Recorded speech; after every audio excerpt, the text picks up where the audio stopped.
Alright, hey everybody, this is Jared with Casual Crusader back again. We're going to continue going over our white cards from Eldritch Moon. Going to go through some spoilers that we've been really excited about, and we're really excited to share them with you. I should mention that this is part 2. If you haven't seen part 1 already, go back and check it out. We're going to have it here on our YouTube page, and we're also going to be posting it on our website, which is casualcrusader.com. So make sure you go and check out the website as well as the YouTube page. Alright, let's go for it. First card we've got for part 2 is Lone Rider, 2 for a 1/1 with first strike and lifelink. At the beginning of the end step, if you gain 3 or more life this turn, it transforms. Now I like this guy a lot. He can be a little tricky to get that 3 life in limited formats like draft and sealed.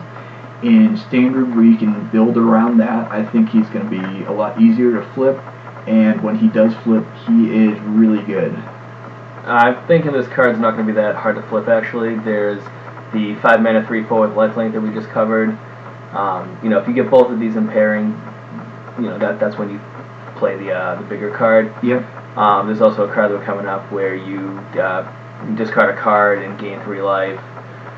There's the Escalade card that gives you 2 life. So there's a lot of definitely going to be a lot of ways to flip this. It's not going to be fringe or anything.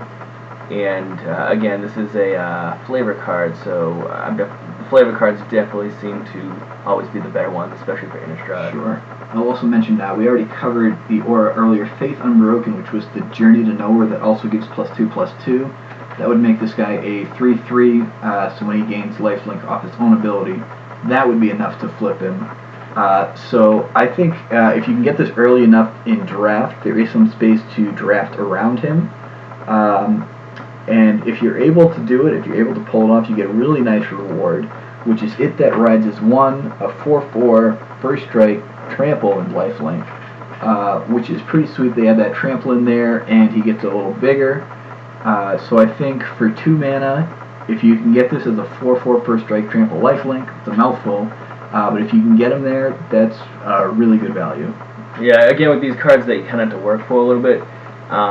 If the opponent's aggressive with a bunch of big green fatties or really aggressive vampires, that's when they're not going to be all that great. But if there's even like a 1 missed land drop or a turn slow, that's when these commons and uncommons are all going to require removal spells. So now your rare is going to become even better. Yep. Yeah, this guy does take a little bit more work to get him to flip, but like most things in life, the ones worth working for are definitely the greatest rewards. Our next card, Long Road Home. Exile target creature at the beginning of the next end step. Return that card to the battlefield under its owner's control with a counter on it. You should note that this returns at the beginning of the next end step. It does not come back in immediately, but it is an instant, so you can work that at the end of your opponent's turn and get it to come back for your turn. Yeah, this is a perfect card here. 2 mana, great mana cost there. What you're going to do with this, you're going to block a creature, block one of their creatures, use this on your own. Their damage negated, you come back stronger, and this could be a pretty good blowout here. Yep. I'll point out that this is there's an old card, Otherworldly Journey, which was the exact same effect. The only difference was it was an arcane instant, which they don't do arcane spells anymore. So they needed just a new version of that, and Long Road Home certainly fits the bill. And I will also say that I am very glad that we don't have Siege Rhino in Standard anymore, because this would be a nightmare with that. The next card we've got Luminarc Mantle. Enchant creature for 2. Enchanted creature gets +2/+2 and has pay 1. Sacrifice a permanent. This creature gains flying until end of turn. And I didn't even think of it when I was going through spoils previously, but now that I'm looking at it after just discussing Lone Rider, if you put this on a Lone Rider, that makes your Lone Rider 3/3, and you can give it evasion to make sure that it gets in for that 3 damage for lifelink, which really helps you get there with just a 2-card combo. And this will stick around with that Lone Rider flips into It That Rides as 1, so you could end up with potentially a 6/6 What's he got? First strike, trample, lifelink, and you Bushido sacrifice too. the permanent. Yeah, throw in a couple more abilities, why don't you? Give him flying as well. And of course, this is an aura, so you have some possibility for 2-for-1s, which is never great. But the upside here is that if you do get 2-for-1, it puts 2 card types in your graveyard for delirium. So that's definitely a thing. This card's amazing. Spectral Flight from Innistrad was good. That was a blue, and it automatically gave the creature flying. So turn 3, once they played their turn 2 creature that now you can't attack into, you just keep going. You just go right over it. The aggression keeps going. This, I think, in the format might not be as much of a drawback as you think, because sacrificing permanents is kind of like what you're gonna want. Maybe instead of being like a turn 3 play, maybe it's a turn 4 or 5, but definitely high pickable here. Exactly. Next, we've got Peace of Mind, which is actually a reprint. This was in Exodus and 9th edition, but it's got new art in this set, which I love the new art and I love the concept. An old lady who is on Innistrad, and everyone else is kind of going mad and getting violent. She kind of just retreats into her own mind and is living in her own world, which is its own form of madness, which I think is really cool. You've got a discard ability, so you can discard and help you get some madness. I don't think there's any madness cards that are printed in white, but if you pair this up with black or red, it's definitely gives you some access to a madness ability. Yeah, this is a good life gain card. It's not great in multiples, unfortunately, but again, it's an enchantment, so there's a lot of synergy with white in this deck, so in this format. So getting a lot of white cards and being able to use this, it's going to be a lot better than other, like Angel's Mercies, just randomly gaining some odd number of life for no reason. Like the 3 is very helpful, and I think this actually is going to be sought after more than most other gain life spells. Yeah. A lot of newer players fall into the trap of seeing life gain and thinking that it's really good. The problem is that when you gain life, it doesn't really put you ahead. It doesn't get you a creature on the board. It doesn't kill a creature. It doesn't lower your opponent's life. So it doesn't really do that much for you. In this case, you're not looking at this for the life gain. You're looking at this for the discard ability in white, and that extra 3 life is just a nice little bonus that you get with it. Next, we've got Providence. You can reveal this card from your opening hand, kind of like a ley line. If you do, at the beginning of your first upkeep, your life total becomes 26. Or you could cast it for 7, and your life total becomes 26. So I mentioned earlier when we were talking about the card Give No Ground that gave +2/+6, that 13 times 2 is 26. You can see it with the candles there in the artwork. There's 13 candles times 2 is 26. So it goes and continues that theme of 13 that is present throughout Innistrad. What do you think? Is this card playable? It's a cute little card, but I don't think it's going to be that great of a card overall. It's going to be there. It's nice. It's not really that great. Yeah, like we were discussing with Peace of Mind. Don't play life gain just for the life gain. Peace of Mind gives you an added ability. This does nothing but the life gain. So I would say that it's not really playable. But I will mention that if you use the ability as you reveal it from your opening hand, and it puts you to 26, you're gaining 6 life. But if you can hold this off and not cast it until you have 7 land, maybe you're down around 10 health. So instead of gaining you 6 life, this is gaining you 16. Just something to keep in mind, that the longer you hold off on it and the later you play it, the more life you actually do end up gaining from this. Next, we have Repelled the Abominable, an instant for 2 that prevents all damage that would be dealt this turn by non-human sources. Yet another white blowout combat trick. You do have to have a decent amount of humans, but the whole set's about humans and vampires and werewolves and zombies, so you don't want to play 1, maybe 2 of these, depending on how many humans you have in your draft or in your limited pool. In Constructed, this is just, giving more fuel to great decks that are already good. Yep, I will mention though that, in my opinion, I don't think you need too many humans to play this spell. what's really nice about this is preventing all damage, not just combat damage. So you can actually prevent a burn spell. In standard, you can stop a radiant flame from wiping out your team with this. Like Michael said, we're really we're adding fuel to the fire, preventing burn spells. So this is going to be huge. I don't see a turbo fog in standard at the moment, and I don't know that there's enough there to support it. But in the humans deck, this is amazing. Against a burn deck, this is really good. Completely shuts down radiant flames. Next, we've got a rare, which is the rare from the intro pack. If you go out and buy those, they're pre-constructed decks that Wish of the Coast puts together to introduce the sets. This guy is a 4-mana 2/3. When another creature enters the battlefield under control, this guy gets +1/+1 until end of turn. For 3, you can exile a creature card from your graveyard, and you get a 1/1 white spirit creature token with flying for your trouble. This guy I'm not too impressed by. If he pumped your whole team, I would think that was great. He's definitely made for a token deck where you can be getting 2-3 creatures into play at a time. That being said, a repeatable source of flying spirit tokens is nice, because I think those are going to end up doing more damage than the Sanctifier will. This is a commander card only. It's not going to be good in really any of the other formats because it's the two effects are like working against each other, since you want to keep this guy alive so you can make use of your dying creatures, but then it makes him want to attack, which makes things more vulnerable to everything, like sacrificing attacking creatures or anything like that. And also this can be lightning bolted or any kind of burn spell in response to your creatures coming into play, so I don't play this card.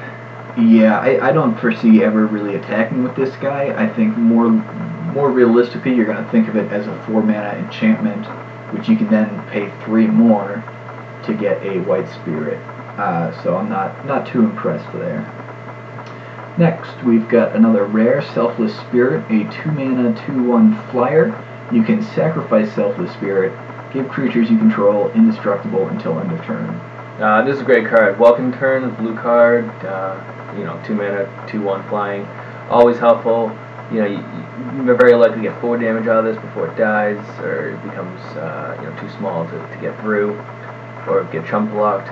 Having that extra ability is what's making it a rare, and this is a constructed playable card that's gonna really put spirits into constructed formats, since we got so many a suite of board wipers with Languish and the Radiant Flames and stuff like that. Yep, definitely. I say just like we just had Repel the Abominable, which can stop a Radiant Flames. This guy does a pretty good job himself, and well, I'm excited to play him in a Spirit Tribal deck. I should note that it's all creatures you control gain indestructible, not just spirits. So I think there's definitely a place for him. The only downside is he does sit and play, so your opponent is aware that that's available. If you're going to play this in standard, you can play it with Rattle Chains. Rattle Chains gives your other spirits flash. So if you already have Rattle Chains in play, you can flash this guy in and then sack him to kind of surprise your opponent and give your creatures indestructible, which is a little bit of a roundabout way to do it, but I think you get a lot more value with the element of surprise. Next, we've got Sigarda's Aid for 1. It's an enchantment. You can cast auras and equipments as though they had flash. When an equipment enters the battlefield under your control, you may attach it to target creature you control. Now this one's a little tough to evaluate since it is such a unique card. I don't think we've ever seen anything like this in print before. And I imagine it's going to be decent if there is an equipment deck, which I know there's a lot of cards in standard and they've never had that last little push they need to make it a viable standard deck. Maybe this could be it, not having to pay the equip cost and just automatically getting it to attach to a creature could be really good, and getting your auras and equipments to act as combat tricks is also a nice little treat for you. This could also be called Stoneforge Mystic's Aid, as this would allow you to pay 2 mana to put any artifact or any equipment on the battlefield and equip it. So yeah, this is a good commander card. I would buy foils of these now because these are going to be eaten up by a lot of commander players. Yeah, definitely. With Stoneforge Mystic, that's a hell of a card, and I love the art on this. Like you said, get the foils because that's going to look really nice in foil. Next we've got Sigardian Priest. This is a 2 mana, 1/2. You can pay 1 and tap it to tap target non-human creature. What do you think? This is a reprint from the last Innistrad. It it's a tapper, so there'll be times when it's really good, where you just annoy your opponent the entire time because they can't attack. It is colorless requirements, so you don't have to hold up your white mana the whole time, which is helpful. But it wasn't really played too much then. I don't see it being played too much now, necessarily. Sure. And I'll take a moment to be a jerk and correct you. It's not a direct reprint, but it is a functional reprint. I can't remember the name of it, but there was an old card that tapped non-human creatures as well. So yeah, fits into the human tribal deck. Taps something down. It's okay, not amazing. I'll point out some flavor here that as Avacyn, Gisela, and Bruna have gone mad, Sigarda did not go mad, so it seems as though the denizens of Innistrad have started worshipping her instead, which is pretty cool, and you can see that here on this card. Next, we've got Spectral Reserves. 4 mana, you get a sorcery that puts 2 1/1 white spirit creatures, tokens into play with flying, and in addition you gain 2 life. This is not Spectral Procession. No, it's not Spectral Procession, it is not Lingering Souls, it's not any of those things. Don't expect it to be near as good. That being said, this is how Wizards will print a bad card so you know what a good card looks like. The 2 life gain is the only thing that's going to make this slightly janky and helpful. And you might win 1 game with it, but I don't think you're going to win the match with it. Maybe if you've got a good piece of equipment or 2 that you could throw on those spirits, maybe this does something for you, but there's a lot better things you could be doing for 4 mana. Next, we've got Steadfast Cathar. For 2 mana, you get a 2/1. When he attacks, he gets an extra 2 toughness, making him a 2/3 when he attacks. What do you think? This is a decent card. It's nice that they're just helping you know what you're supposed to do with this card right away, just making the trigger on the attack so you don't sit back too much. This is going to not have to trade with the other 2 drops that your opponent's going to be playing. I think this card's going to be good. 2 power, 2 mana is generally a good standard point to start at. I agree. This is definitely going to be something you're going to look for. Being able to attack directly into your opponent's 2 drops. Usually you end up trading 2 drop for 2 drop, but this time you can get that extra toughness to get in there and take care of business, and I think this card will do just that. Next, we've got Subjugator Angel. 6 mana, flying. It's a 4/3. When it enters the battlefield, tap all creatures your opponents control. What do you think? This is like a, kind of look at this card like a sorcery in a sense, because ideally you're going to want to alpha swing with this, and if you alpha swing, that means they're going to swing back at you. So, and it's 6 mana, so by that time, you're going to have all your, creatures on the battlefield. You're going to be down to like 2 cards in your hand. Play 1 of these. I wouldn't really play 2 because the low toughness means it's going to start dying by, 3 mana cards that have flying. Mm-hmm. So, yeah, this is like a sorcery you're going to play at the end, top of your curve, play all your guys, and then swing through for the win. Yeah, definitely play as one of on the top of your curve, but I like it a lot. I see this as getting, you'll definitely get your whole team through, and then you will have this 4/3 to block on when your opponent swings back. But if it survives, you'll still have this flying creature with 4 power to swing back again at your opponent. So if you can get him with the team, the turn you play this, the turn after when the subjugate or angel can actually attack, you should be able to win by then, I would hope. I like this card. It's very powerful, but at 6 mana, it's definitely one of at the top of your curve. Next, we've got a new version of Thalia. This time, she is a Heretic Cathar. She is a 3 mana 3/2 with first strike. Creatures and non-basic lands your opponents control enter the battlefield tapped. I love this ability. Anytime you force your opponent's creatures to enter the battlefield tapped, it puts their blockers off a turn, really lets you be aggressive, and if you end up playing this in Modern, I think it's going to have a profound effect with the non-basic lands entering the battlefield tapped. If you think about the amount of fetch lands and shock lands that get played, this is really going to slow your opponent down and hamper them a lot. So I like this card and think it's going to see some play. Thalia just got better.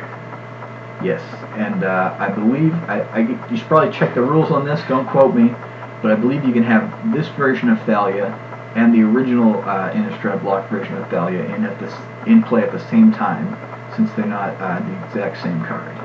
I believe that's how Legendary rule works. Next, for 5 mana, we've got accompanying Thalia, we've got her Lancers. These are 4/4 with first strike. When they enter the battlefield, you can search your library for a legendary card, reveal it, and put it into your hand, then shuffle your library. If you definitely want the flavor win, go ahead and pick Thalia out of your deck with Thalia's Lancers. But other options, just in white, we just spoiled Bruna, Gisela, you've got Avacyn and Shadows over Innistrad. So you've definitely got some incredibly powerful creatures you can go search up. Obviously, playing this in draft or sealed depends on how many legendary cards you have.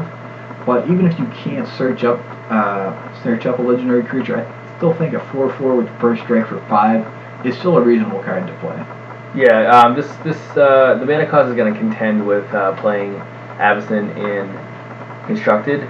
So. But I'm thinking this could possibly be like a 5th copy of Avacyn. Make sure that you can get her when you need her. Sure, yeah, definitely. If you're playing this in Standard, keep an eye on your mana curve and make sure this doesn't have too much conflicting creatures. We've got one more card for you. That is the Raven Standard Bearer. It costs 1 mana. It is a 1/1. You can pay 2, tap it, discard a card, and you get a 1/1 white human soldier for all of that. What do you think? It's something that helps enable Delirium for white, so any enchantment that you don't want to play like 2 or 3 of because they don't really compound with each other, then you just use these kind of effects to pitch them to get the enchantment to your graveyard for Delirium, and then you get the effect here. This is helps. It's a 1-drop, and usually 1-drops aren't relevant. They need to have like a good ability, but then also in this set we have a lot of cards that like to sacrifice your little guys that we were talking about, Extricator of Sin. So you're gonna play this Extricator of Sin, and you're just gonna get a lot of value out of it for commons and uncommons. Sure, I think this card actually reminds me a little bit of the enchantment we talked about earlier, Peace of Mind, which was also a 1-drop. That time it was an enchantment. Both let you discard a card and get a small bonus for it. And I think with both cards, I think you're looking at it for that discard ability, either to trigger something with Madness or to get cards in your graveyard for Delirium. I think in this case that 1/1 white human soldier is just a little bit of bonus. If you consider Peace of Mind gains you 3 life, if you can use that 1/1 token to block a 3-power creature, then you're essentially getting the same effect. And I don't think the Standard Bearer himself is going to be doing too much combat. But it's a nice option. If you get some lands late in the game, you can discard those as well and turn them into soldier creatures, which it's not amazing. I don't think I'll play this unless I really, really have some benefit for getting to Delirium. But maybe as a 1 if you need that one last creature. In general, I'm not a fan of 1/1s for 1 mana in any limited formats. They tend to just not do enough. Yeah, this is a draft card around like a specific archetype, not sealed. Sure. Alright, and with that, we've reached the end of the white cards for Eldritch Moon. We've had a lot of fun. I hope you guys did as well. Make sure you stay tuned. Go ahead and like this video, subscribe to our channel, check us out on Facebook, Twitter, anywhere you go you can find us, and make sure you stay up to date with all we're posting. These videos, in addition to our YouTube channel, will be shared on our website, casualcrusader.com. So make sure you head over there, because we'll in addition to these videos, we'll go into depth on a little bit on some of the rares and mythics that we find particularly exciting, so you can get a better idea of those. We'll also do some fun deck building ideas, give you some ideas on what to do with these new cards, and build some casual and fun decks. Also, I'll mention, if you head over to casualcrusader.com, on the right side of the page there is a donate button. If you so choose, we greatly appreciate it. Anything is appreciated. And if you do donate, any money that you choose will go back to the site, will go to these videos, so we can provide you the best experience you can on our site and our videos. And we really look forward to making some more. As a matter of fact, we're going to have another video for each color of the set, and at the end we'll have one for colorless and multicolored cards, and those are going to be awesome. So definitely stay tuned and check out all the videos we'll have upcoming. See you soon.